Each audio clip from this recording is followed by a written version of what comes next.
Alright guys, welcome back to my tutorial channel. In this video I want to quickly show you how to edit or how to resize your logo in order to fit your VTU website.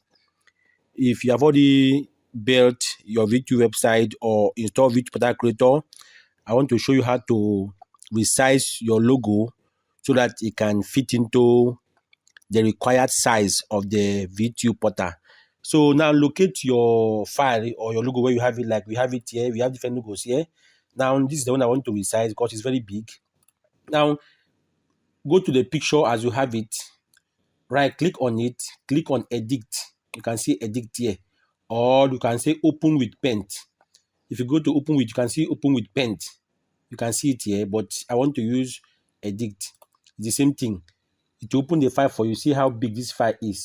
So now click on resize. As you can see it here, resize. It's already on percentage, but click on pixels. You see how big the file is. The required file size is 190. Yes, 190 against 45. Before you can edit the both sides, you need to remove this. You see this maintain aspect ratio. If you leave it in this tick, when once you change something up, the down one will also change. So remove this tick from here and then type 190 here and type 45 here, as you can see it here, and click on OK.